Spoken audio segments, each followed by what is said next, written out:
Hey everyone, thanks for dropping by. And if you're new, I'm your host, Jonah. Welcome to the Blue Collar Enlightenment Show, where we learn new things every episode through conversations with guests from all around the globe.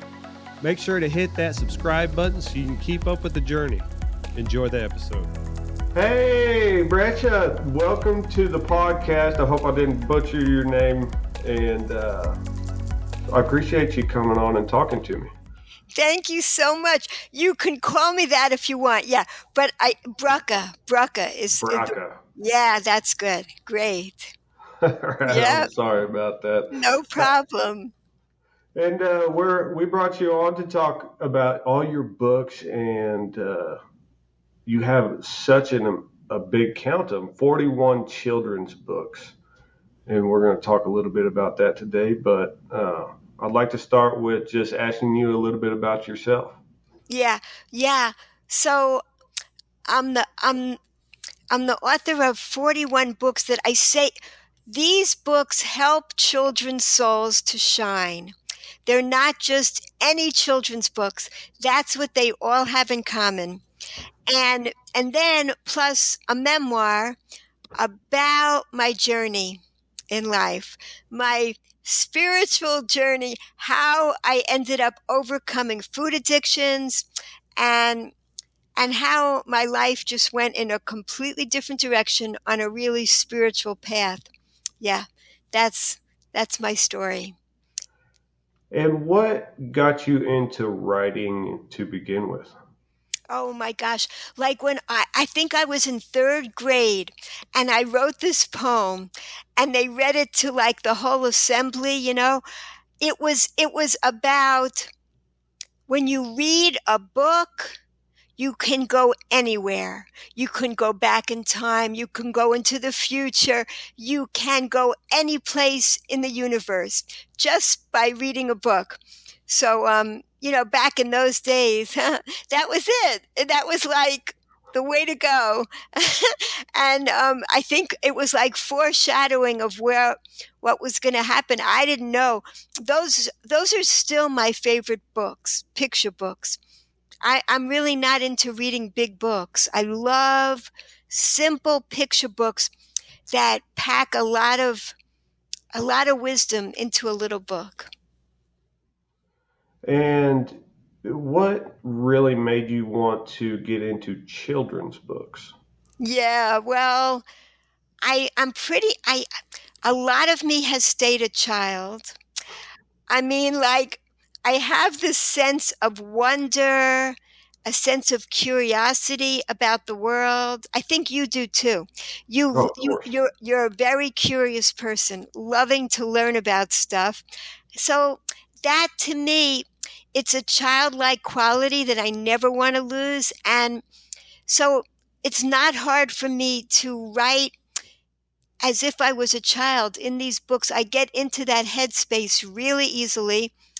And when you, this is something people don't realize. When you write a book for children, your message is it's reaching every single age. It reaches like the grandparents that read the books, the parents, the teachers, the children, and even like teenagers. When they find the books lying around when no one's looking, they'll read it too, and they get the messages.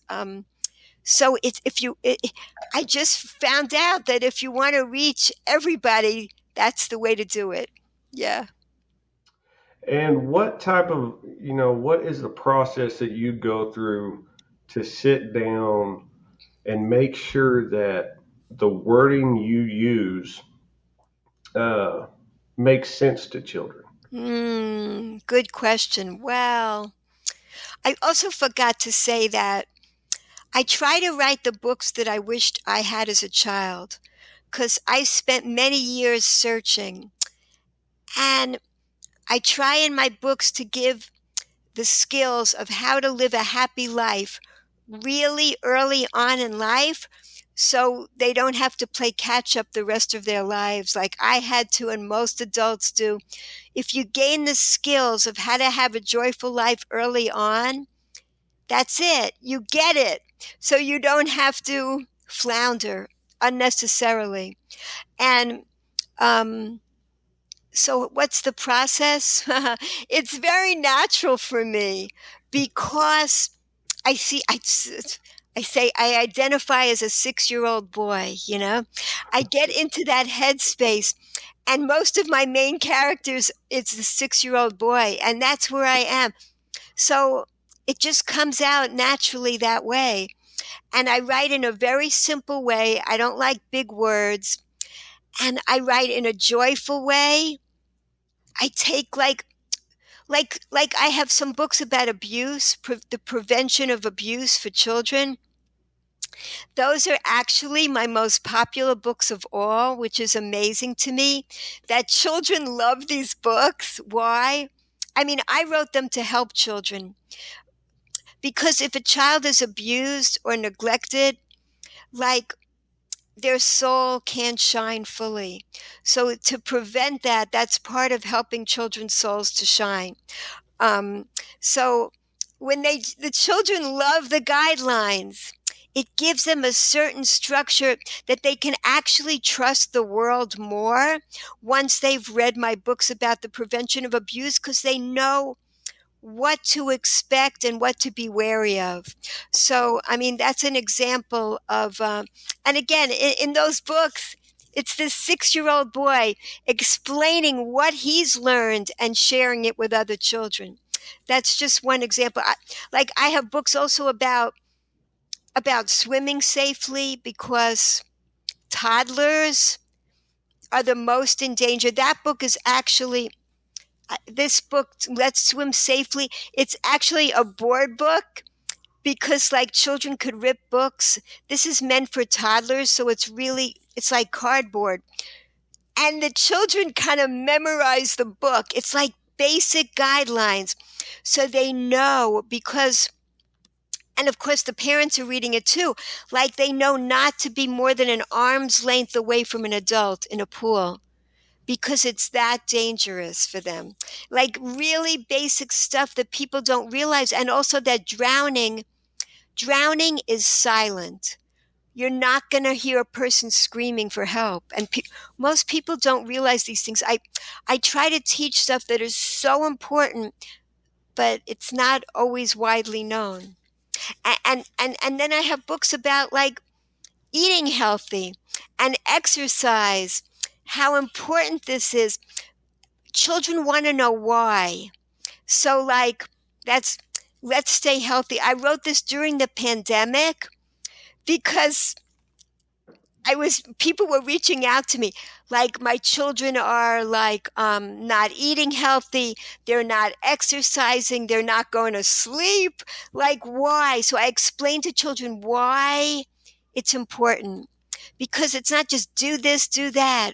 Children want to understand, like you do, what's behind this, that our bodies were designed to move. We feel so much happier, we have more energy too. Like if we eat healthy foods, I say test yourself, see the difference if you're eating junk or healthy foods and how it makes you feel. The same with sleep. If you get enough sleep, you have more energy the next day, you're happier, you're not grumpy. So you can see by yourself what it does to your body, eating the healthy food versus not. Children can get these concepts really early on in life. And then other books are just like more spiritually based, like here's a book. And this book, Let's Appreciate Everyone. It teaches children about other children that have disabilities so that everyone knows how to be more inclusive and interactive, because nobody ever explained it. So children naturally stare when they see a child with a physical disability that they could see. And it explains that there's another 5-letter word that also begins with S, like stare. If you also smile, then you create a connection between you and that child. Instead of just staring because you're curious, that's understandable. Also add your smile. And then that's how you can start to bond together. And it explains what to do if someone's blind, if someone's deaf, if someone's in a wheelchair. Sit down right next to them so you're not standing above them, so you're on the same level. Um, and there are many invisible disabilities. So, how to reach out to children that have social disabilities and they don't get invited. In general, children with disabilities are the loneliest children. They don't get invited to parties and play dates. So, how can you reach out? It teaches guidelines that nobody's ever explained before. So children can feel more comfortable reaching out. And so I was going to say, so then some of my books are like really spiritually focused, like The Invisible Book. The Invisible Book explains there's so many things that we believe in that are invisible, like, well, like gravity. You let go of the book and it just falls down. There's an invisible force. We can't see it, but we see the effects. We can't see our thoughts. We can't see our feelings. We can't see time, but we believe in all these things because we see their effects in our lives. The same thing with our souls. We can't see that we are invisible spiritual beings, but we see the effects of that in our lives. So it's explaining to children that there's so much else that we accept, so it's not far-fetched to also understand that we too are invisible. Really, in essence, our essence is invisible. And how much has your spiritual journey went into your writing? Yes, it's like my whole purpose for writing. That's why I write, because I wasn't brought up in a spiritual way, and I went searching for it a lot of painful years. And I feel that addictions are so much about trying to fill the emptiness within with all kinds of external stuff. And it doesn't fill that emptiness. It just actually, the hole gets even deeper because it's not a physical hole, it's a spiritual hole that we all have. So everything I write is to help people understand that we're spiritual beings here for a really short time. And if we want to really thrive here, we have to recognize that we're spiritual beings and fill our lives up in the most joyful way, which is filling it with gratitude. That's really what it's about. And so all my books are joyful, and all my books have a sense of gratitude in them to instill that in very young children. What's the hardest part of being an author within the children's book genre? Hardest part? I don't know. I don't find it hard because, like, the thing is, I tell people it takes 20 years and 20 minutes to write a picture book.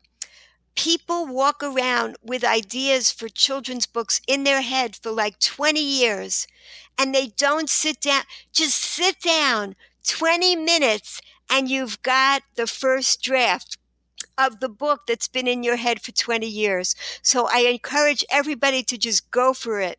Write it down. And then, you work on it, you edit it, you make it as good as possible. And that's going to take more hours of work, but just get it out of your head and onto the paper. It'll be such a great relief, and then you could share it with the world. So for me, it's not hard to write a picture book. In fact, it's hard to keep it inside of me. When the idea comes, I got to get it out there to the world immediately. Oh, somebody, I think it was Kurt Vonnegut, described writing. Oh, he said, it's easy. You just, you cut here and the bleeding goes out. That's what it feels like. It's you're just pouring your inner self onto the paper. So, what's your process of publishing your books?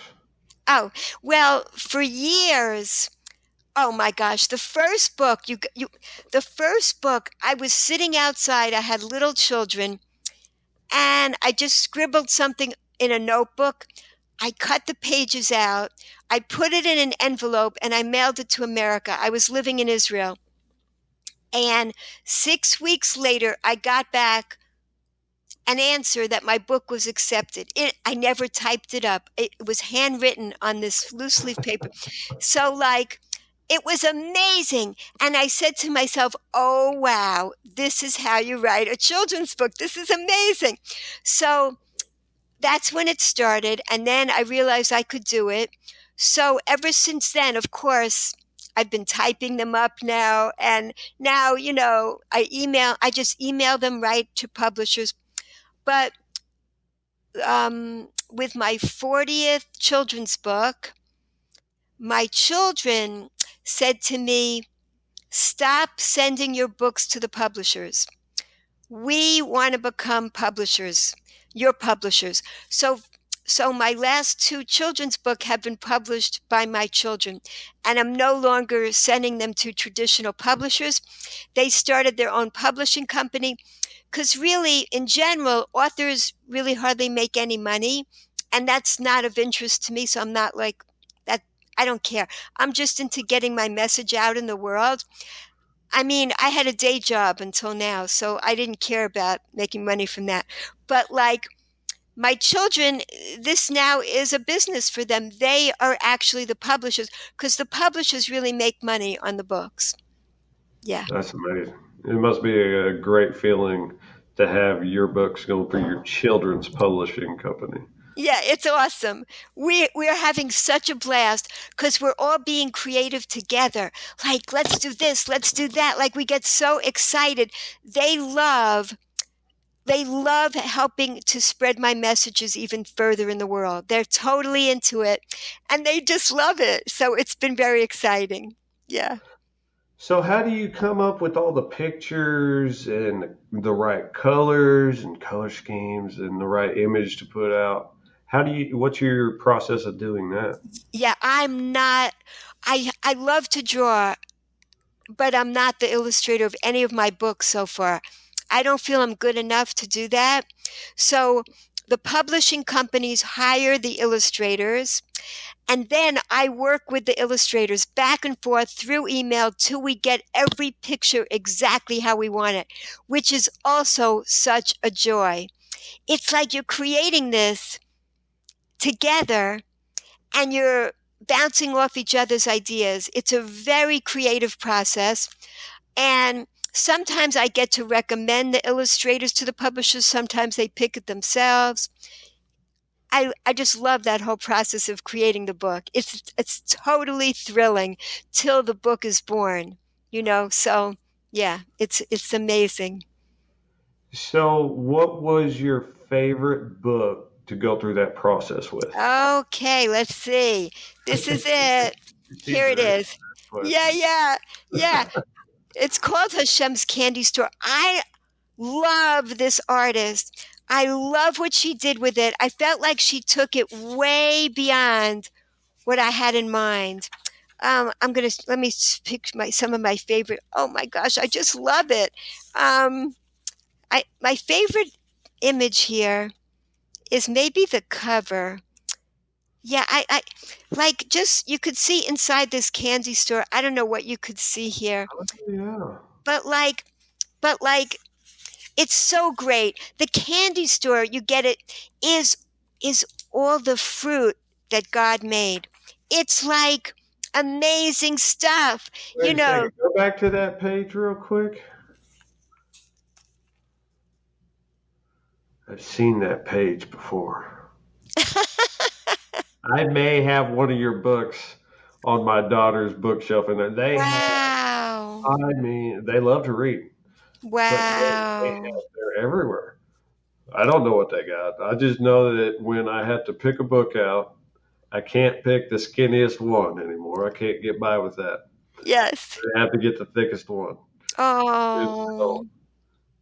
I mean, they got a whole bookshelf full of them. They're overflowing in their closet. I mean, Well, they must be like you.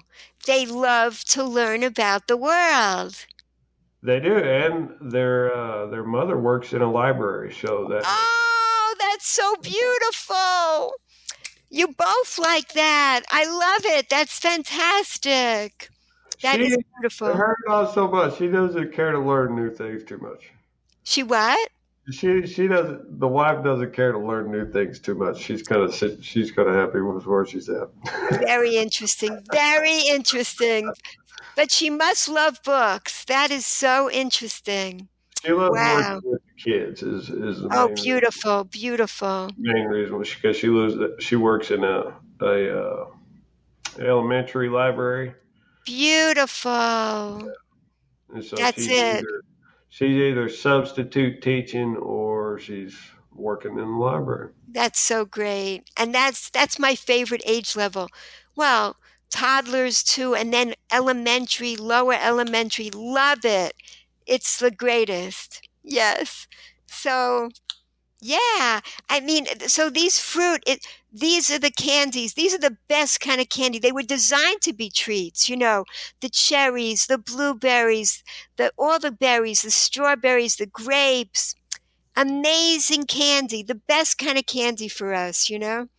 So yeah, that's what that's about, showing children that that's the best stuff they could possibly get.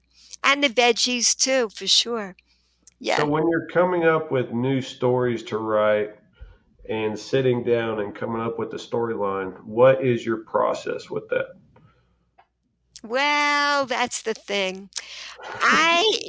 This is funny because people have interviewed me. One time this guy interviewed me.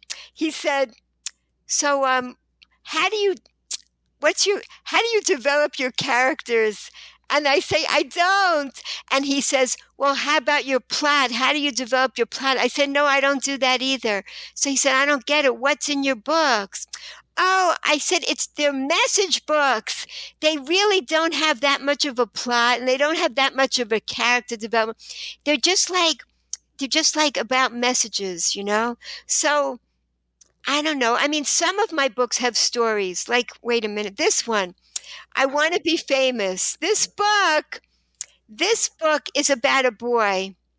He wants to be famous. Like most children, they want to be famous now. So overnight, he becomes famous. Someone takes a YouTube video of him doing something ridiculous, and he's famous and he loves it. And then just as soon somebody else could do it better, and that's the end of his fame, overnight. So he's miserable until he realizes if we get that light, the spotlight shining inside of us, then we don't have to be dependent on acclaim from everybody else. Once we get that spotlight shining inside of us, then every day is amazing. Every day we could celebrate. That's what this book is about. It's about nurture that inner light. This is the inner light. Okay, here we go. The inner light. We all have a light shining inside of us. And when we go through trauma, neglect, abuse, we get covered up. We don't even know that we're shining anymore. We put layers on top of it to protect us when we've been through painful times. And sometimes we need like therapeutic intervention to help and remove those layers so we can shine again. But that light is always shining, whether we are aware of it or not. We all have this beautiful, uniquely beautiful light shining inside of all of us. That's our soul. That's what's always there. Yeah, I feel that, and there's a lot of things that we can unfold from that. Your light inside of you. You can only search for motivation outside of yourself to a certain point. Right, If you right. can't keep motivating yourself, then that's when you start going downhill, and that's when that light gets covered up. Yes. And so we got to make sure that we keep our motivation high within ourselves, and make sure that we tell them those negative feelings and those negative thoughts that we have within our brain that keep us down, because our brain is the biggest thing that'll screw you over and the first Yes. thing that'll do it. And so a perfect example is my daughter yesterday. She come up to me crying and saying that, her head was saying negative things. And I kept telling her, I was like, you got to tell her to shut up. Right. You got to tell it to shut up. It's your Wonderful. brain. It's your brain. You tell it what to think. Beautiful. It's so great that your daughter told you this. She's so open with you that you have this connection is so beautiful, because many children keep those kind of thoughts to themselves. That's that's already something majorly wonderful. Of course, it reminds me of another book that I wrote. Okay, don't read this book. This book is about those voices in your head that are trying to get you to be miserable all day long. So this book, different than the other books, this book took me 30 years to write Oh, wow. because, yeah, I wrote it and it wasn't finished. I kept going back to it through the years because I felt like it was too scary a book. It was not, it wasn't joyful enough for children to absorb the message. I didn't know how to end the book until last year when I finally got the ending to the book. And it changed the whole book into a joyful way to do this. So that voice that's talking to your daughter, it's talking to all of us. Mm-hmm. It's so normal. All day long, there's a voice in our heads trying to get us to be miserable. And there's ways, the minute you notice it's there, you go, oh my gosh, that's you again. And guess what? The minute you notice it, it slinks away. It loses its power, like the Wicked Witch of the West when you throw water on it. Mm-hmm. It's like you're throwing water on it. The minute you go, oh my gosh, it's that voice trying to get me miserable again. I know you. That's it. It gets right away. But of course, it's going to come back in another disguise. The book is really cute. It illustrates the voice as a fly, because flies, you shoo them away and they come right back, and here's the fly. The fly. So basically, you use the techniques that the voice is using to make you miserable.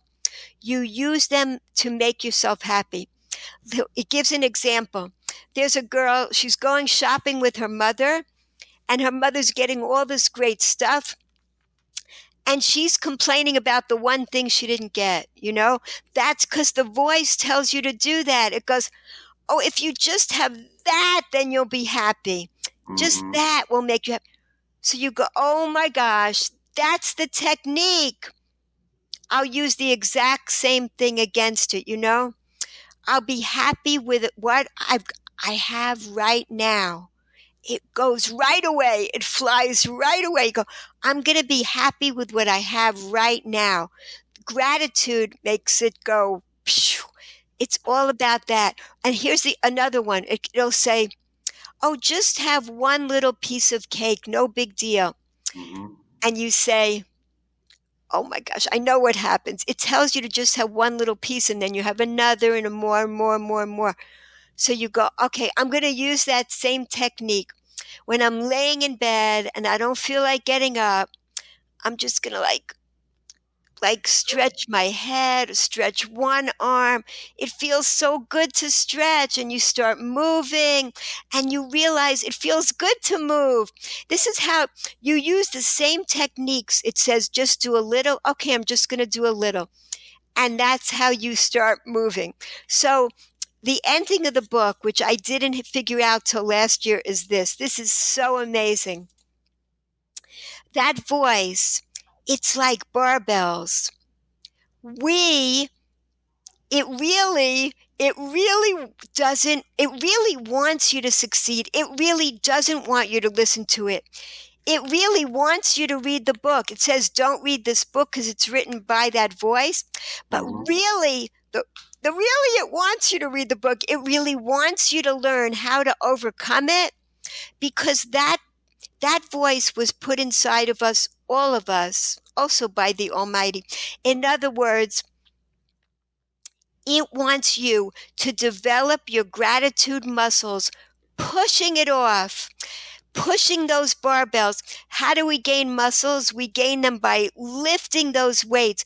It wants you to lift, push it away, say, goodbye, so long. I'm going to be grateful right now. So, in other words, it's put in you to develop your gratitude muscles. It wants you to have a victory after a victory all day long. And that's how we get stronger and stronger. It's how we get our souls to shine even more and more by exercising these gratitude muscles. It's like the most major part of having a life that's full of joy. So that's really the techniques that help. A child can learn these techniques early on, and of course it's good for, for someone who's 120 as well. Throughout our lives we're getting stronger and stronger, and the earlier we can develop these skills, the better. It's funny that you say that, and to go back to the feeling of being dissatisfied after getting something you want. And I was there at one point in my life where I would get somewhere, get something that I really wanted, and then be dissatisfied about it and not want to be grateful that I even have it. Yes. And so what I kind of did there is I took that dissatisfaction, that feeling, and I moved it to something that would push me further within my life, further within my career, and things like that. And so I focused on being grateful with what I have, and I focused on being dissatisfied in where I was. Beautiful. And so Beautiful. if if you find yourself in that spot, just remember that is be satisfied with what you have and be grateful with where you got, but Ah, be dissatisfied with where you are and where you want to be. I love that. It's so beautiful. In other words, be happy with what you have, be happy with what you've accomplished, and know that you could always have even more gratitude in your life, be an even greater person. It's always possible. And at the same time, the balance of that you can also be grateful, totally grateful for where you are right now. It's so, and what you said, there was a study done 6 months after a person becomes, God forbid, paralyzed, or 6 months after a person wins the lottery. They return to the happiness set point that they were at before either of those things happened. In other words, after 6 months, no matter what happens, something catastrophically terrible or something so amazingly wonderful, you're back to being the same level of happiness you were at before. But what keeps you being raised to a happier level than you ever were? When you develop your gratitude skills, that you can keep with you, and it stays with you. The more you develop it, it doesn't go away. You remain a more grateful person. Right. And you got to remember to stay humble. Yes. Stay humble. Yes. So I have a few more questions for you. We got a pretty big thunderstorm rolling in through Tulsa, and so I can hear it now. So if you listeners out there can hear a little bit of rumbling on in the background, that's the thunder coming in. Uh, but what has been the most enlightening moment of your journey so far? Mm.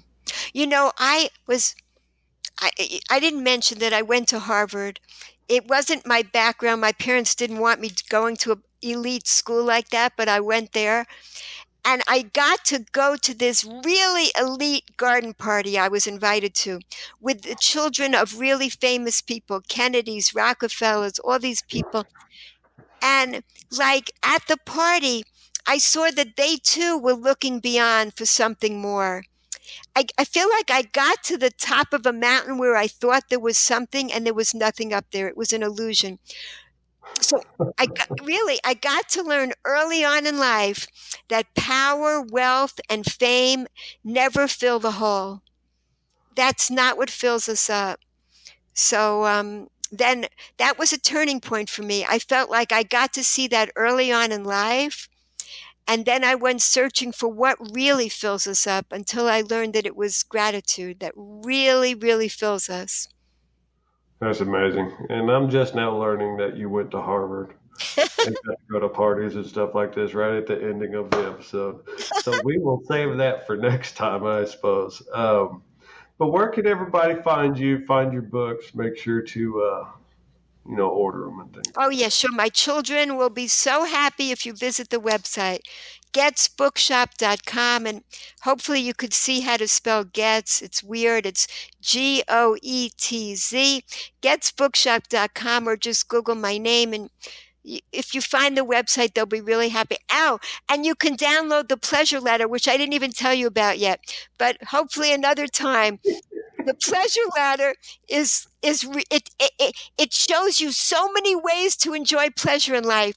You could put it on your fridge or your cupboard so you don't overeat, and you could bring the abundance of ways that you could bring pleasure into your life besides overeating. Yeah, we're going to have a lot to talk about. Like, this was going to be a long episode because there's a lot to talk with you. You know, you're traveling through Israel. And now that I know that you went to Harvard and all the different things that you're doing, we'll definitely get you back on soon so we can talk about that stuff. Wonderful. Thank you. But I appreciate you so much coming on and sharing everything with me, and I'm looking forward to the future conversations. It'll probably be pretty soon. Yay, thank you so much. A real joy to be with you. Thank you. Well, thank you, and bye, everybody. That's all the time we have for today. Head over and check out our website, thebceshow.com, where you can subscribe to the email list and contact us. But remember to leave us a rate and review. Helps the podcast with that pesky algorithm. Thanks for listening, y'all.